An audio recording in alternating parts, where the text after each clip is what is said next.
Nagaan Waaqayyoo bakka jirtan hundumaatti isiniif haa baay'atu. Ani Dirribaa Ayyaleen jedhama.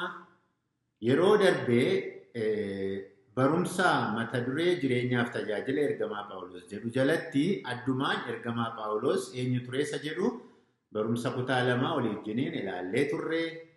Tarii namoonni barumsa kanaan gammaatti hin argin jirtan yoo jiraattaniif gara dugda duubaatti deebitanii YouTube irraa YouTube chaanaalii maqaan isaa Dirree Afaanii Tube isa jedhu yoo bantan argachuu dandeessu jechuudha. Egaa barumsi keenya guyyaa irraa itti fufiinsuma barumsa yeroo darbee ta'ee addumaan garuu mata duree ergamaan Phaawulos ilaalcha dogoggoraa waa'ee Yesuus Kiristoosiif qaba ture eessaa fideessa jedhu walii wajjin ilaalla. Ergamaan Phaawulos hubannaa yookaan ilaalcha dogoggoraa waa'ee Yesuus Kiristoosiif qaba ture eessaa fideessa jedhu walii wajjin ilaalla. Sababiin isaa hojii ergamootaa boqonnaa 9 lakkoofsa 1 kaasee hanga 9tti kutaa jiru yoo ilaalle addumaan waa'ee jijjiiramuu yookaan Yesuus Kiristoositti amanuu Phaawulos dubbata. Baay'ee bifa addaa ta'een kutaa kana keessatti waa'ee nama kanaa seenaa jijjiirama isaatii dubbata.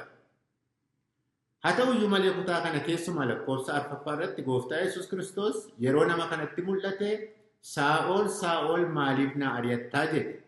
Akkas jechuun Saa'ol Yesuus Kiristoosiin ari'achaa ture.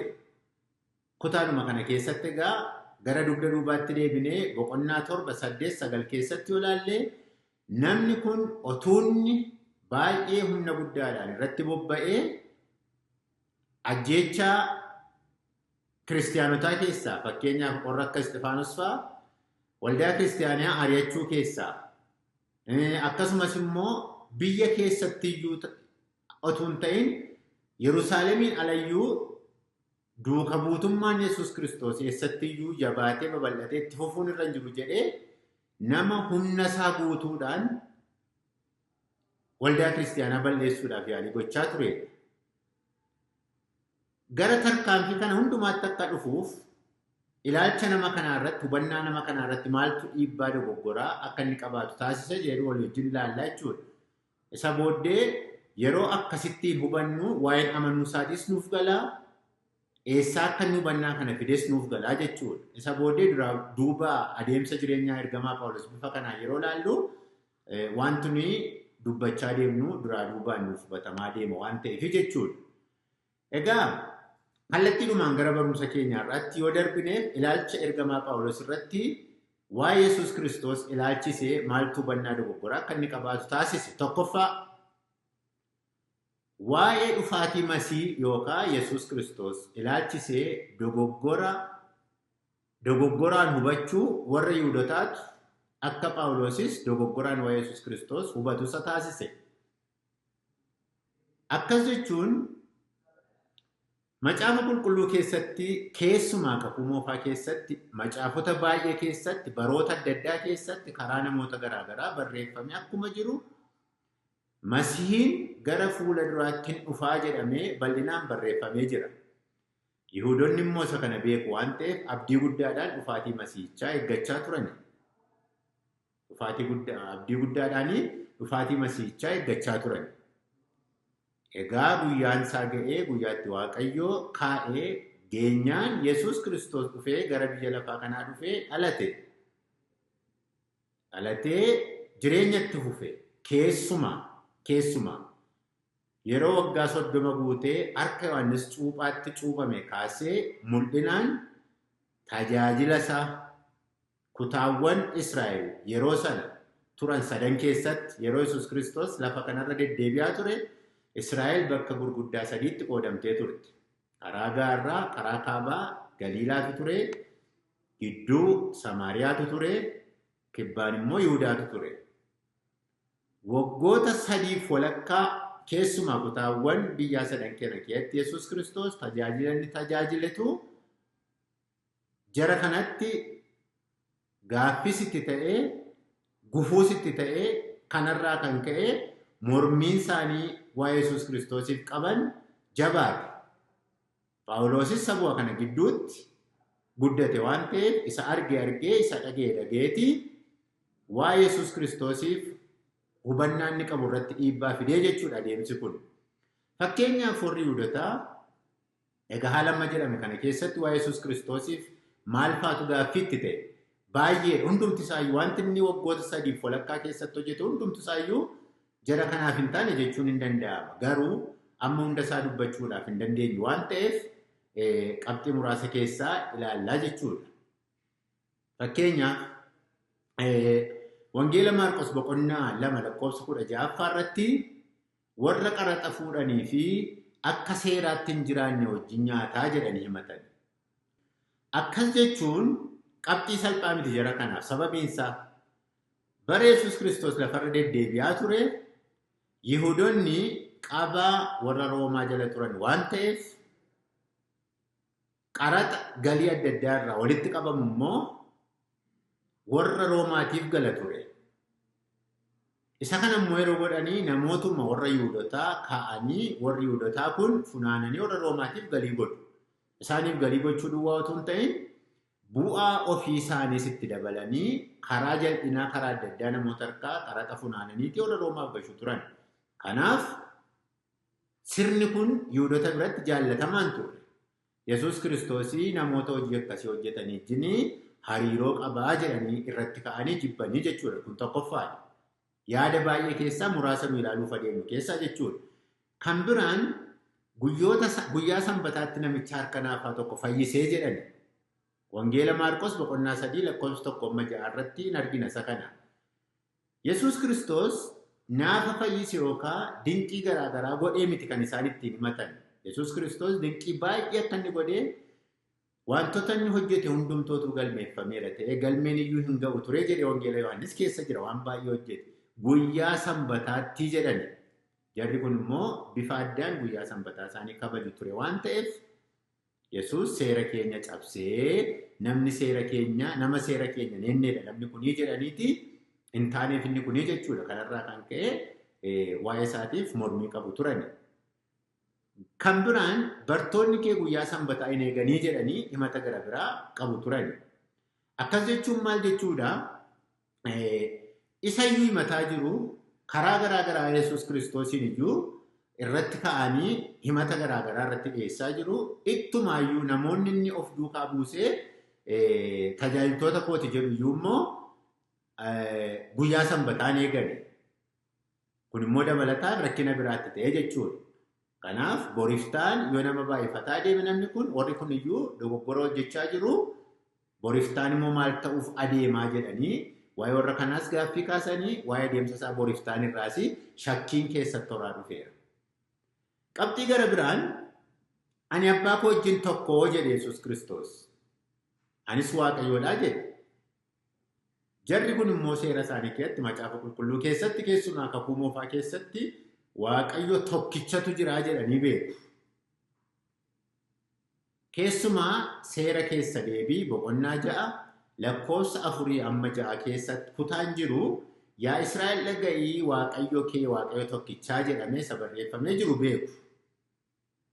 Akka kakuu haaraa keessatti waa'ee sadan tokkummaa Waaqayyoo ibsamee bal'inaan dubbatame kakuu moofaa keessatti bifa sanaan hin dubbatamne waan ta'eef hin jiru jechootu hin ta'in hin dubbatamne waan ta'eef jarri kun bal'inaan hin beekani waa'ee sadan tokkummaa Waaqayyoo. Waaqayyooma tokkicha jiraa jedhanii beeku waan ta'eef anis jedhee bifa kanaan yeroo inni waa'ee isaa dubbatu haaraatti ta'e. Kanaarraa kan ka'e namni kun Waaqayyoo wajjin ani wal qixxeedha jedhee Waaqayyoon arrabsaa jedhanii hin fudhanne yaada isaa kanaa jechuudha.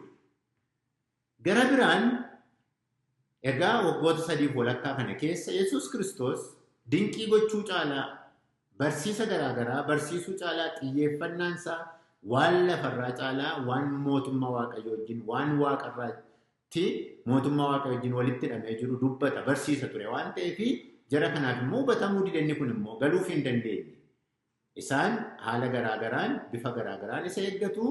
Inni immoo kaayyoon isaa inni gattiin gara biyya lafaa kanaa dhufee mootummaa Waaqayyoo wajjin walitti hidhamee jira waan ta'eef isa kanas hin hubanne. Keessumaa Maatiyos boqonnaa 6 dhannee yoo ilaallee fi keessaa qabxiiwwan baay'ee keessaa tokko waa'ee isa kanarratti wal dhabuu isaanii arginaa jechuudha.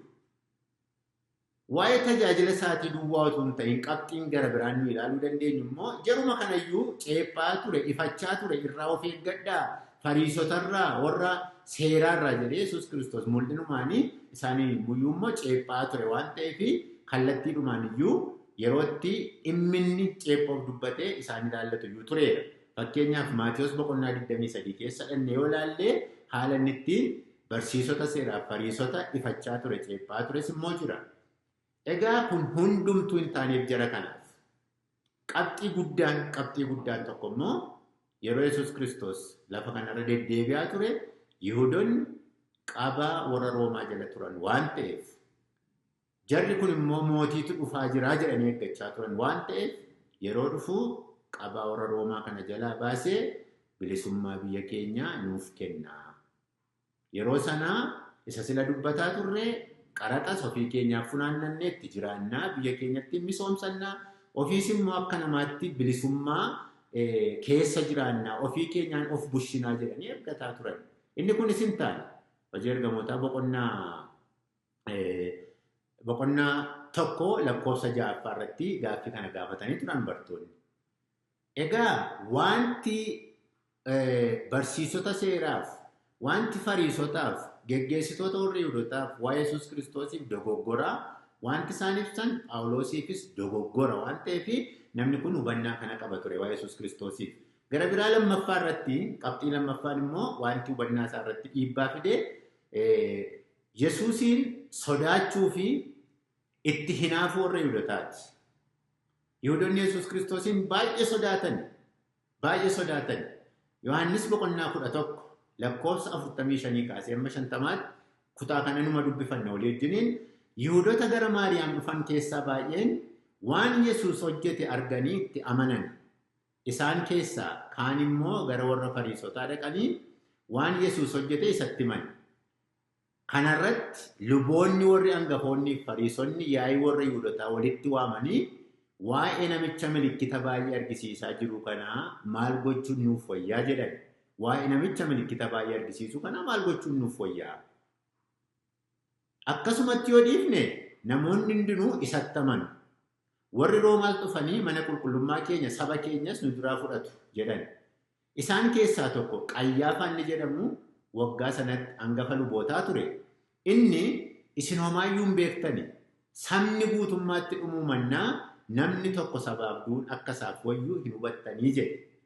Jarri kun lakkoofsa 48ffaa irratti maal jedhanii akkasitti yoo isa dhiifne namni hundumtuu isatti amanaa jedhanii sodaatan. Otuuni warri biyyaaf jirru warri seera beeku warri mana qulqullummaa keessa tajaajilu jirru namni kun namoota baay'ee of duukaa buusaa jira waan ta'eef borii keenyaaf yaaddessaadhaa jedhanii sodaatanii jechuudha. Kanaaf kun Phaawulosiifis sodaa ta'ee jechuudha.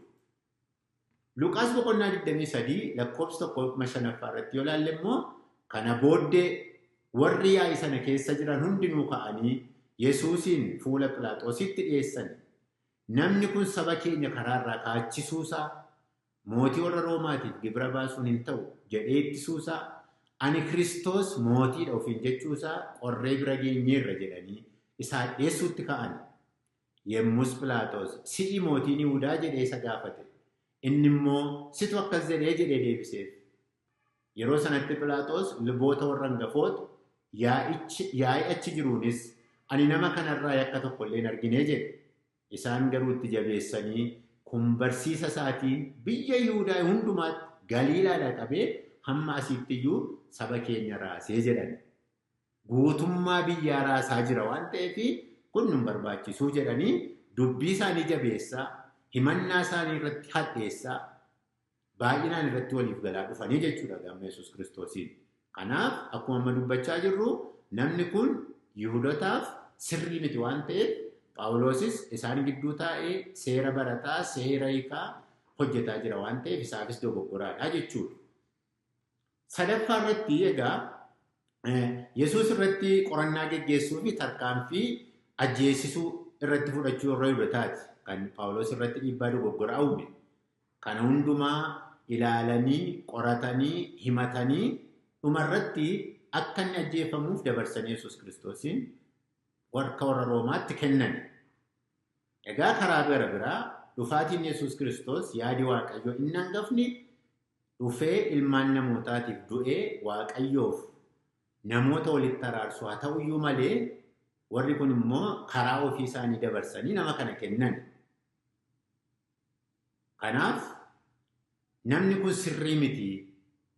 Namni kun seera keenyaan mormaa. Namni kun biyya of duukaa buusaa jedhanii sodaan Yihuudotaa, hinaaffaan Yihuudotaa Phaawulosiifis sodaa ta'e hinaaffaa ta'e jechuudha.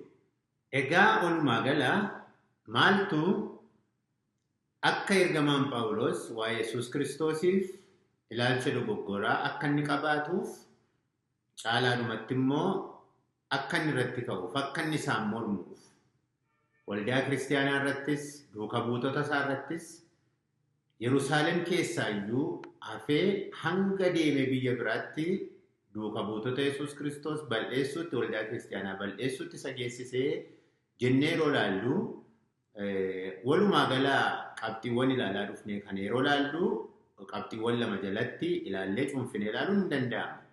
Inni jalqabaa Yesuus Kiristoos haala ittiin Yihuudoonni ilaalanii fi inni sirrii miti barsiisisaas nuun taane seera eeguusaas nuun taane nuunis nu ceephaa jedhanii dogoggoraanis sobaanis qabxiiwwan garaagaraa irratti funaananii hamma du'aatti dabarsanii kennan.